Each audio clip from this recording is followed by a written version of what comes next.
following footage is video from the Volunteers of America Texas Shootout press conference featuring LPGA golfer Lexi Thompson. All right, happy to be joined here at the Volunteers of America Texas Shootout by Lexi Thompson. Lexi, it's your first event back since ANA. What have you been up to and how have you been feeling? Yeah, it's been an interesting 3 weeks. It's been definitely really hard on me, especially the first week back. A little less sleep than usual, but I've just been spending a lot of time with my family and friends and working out a bunch. And just taking time for myself, just trying to regroup myself and get back to practicing that. The whole situation at ANA kind of blew up into a national story. When did you realize how big it had gotten? I would say just that week after, the few days after, just the amount of support I was getting from the people around me. I think that afternoon or night I got 100 text messages and I didn't even realize I had that many people that I talked to or have my phone number. But just to see the support from people meant a lot. And then finally for me, before we open up for questions from members of the media, how excited will you be to have all this behind you and be back out on the golf course competing again? I'm very excited. I'm happy to be here in Texas.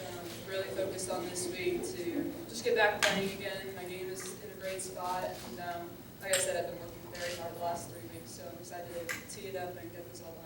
All right, we'll open up for questions. We'll start up front with Randall now.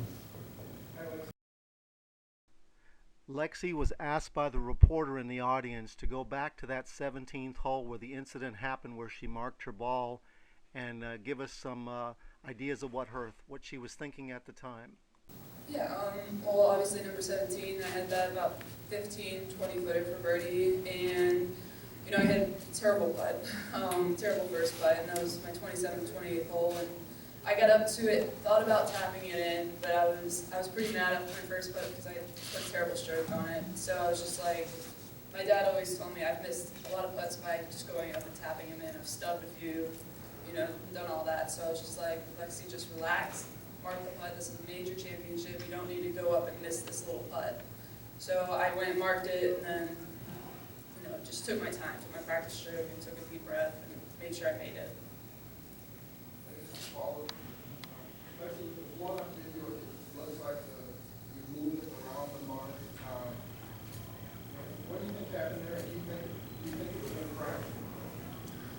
It was not my intention at all. I mean, I went up, marked it. Like I said, I did not want to go up and rush that putt. And the way I mark my ball, I mark my ball with a dot, and that's where I focus my eyes on where I want to make contact.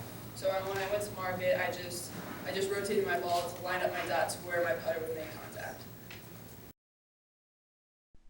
Lexi was asked by the reporter about how she marked her ball and what did she think about the rule for marking her ball.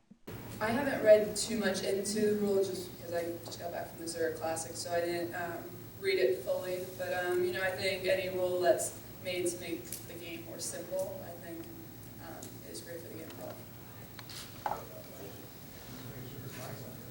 golf.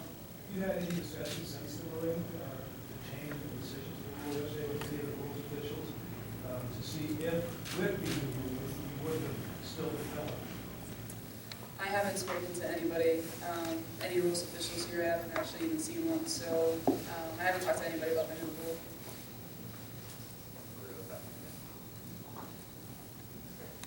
There's obviously a lot of comments coming out of Augusta National. Are you paying attention to what some of the individual players are saying and your reaction to their comments? Yeah, I had heard a few of their comments.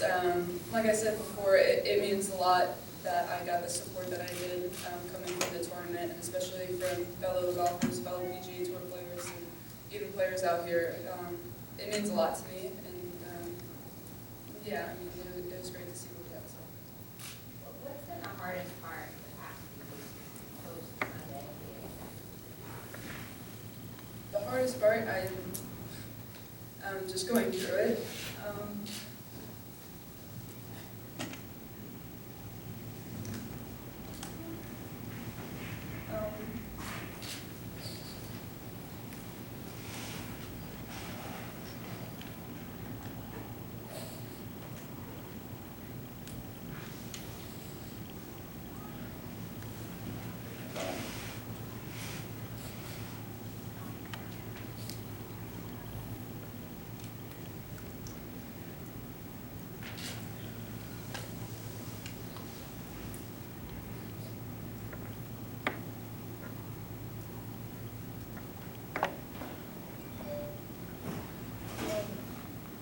that's one of my favorite tournaments, and it's always a dream of mine to just see myself jumping in Bobby's pond.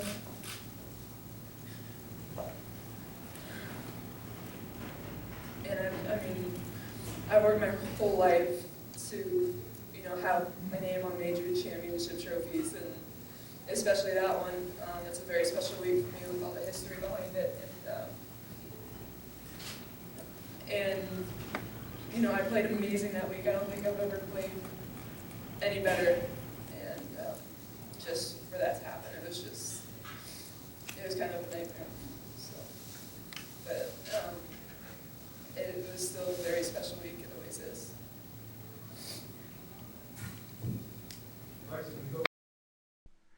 Lexi was asked to talk about those final 5 holes once she learned she had incurred that penalty. Yeah, it's just it was very hard for me those last 5 holes, but I knew I could do it. My caddy helped me out a lot, always just reinforcing that I could still win it, and I was playing amazing golf.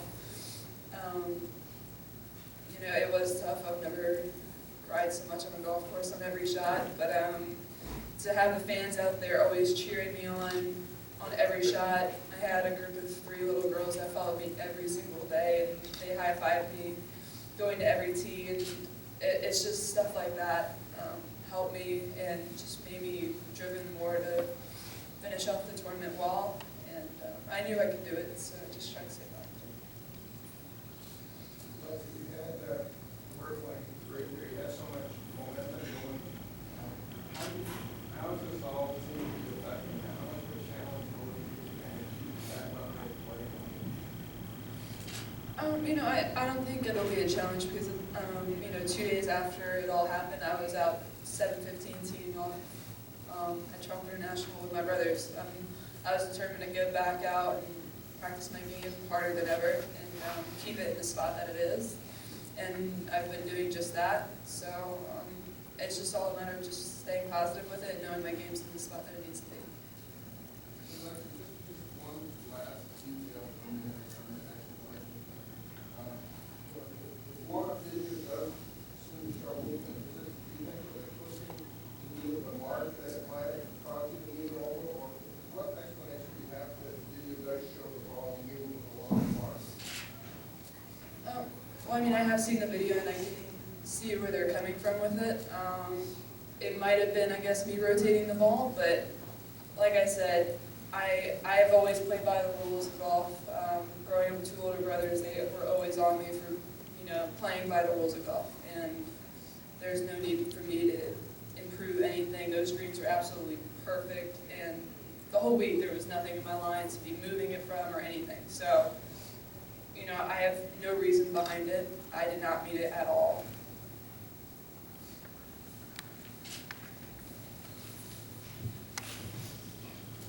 Lexi, in the wake of the changes that the USGA and RNA has made, some of the players have talked about going even further. Do you think call-ins should become a thing of the past? Golf is the only sport that call-ins are available to, and do I think it's right? Not really, but it's not my say. So, we'll see what happens in the future with it. Back to that then.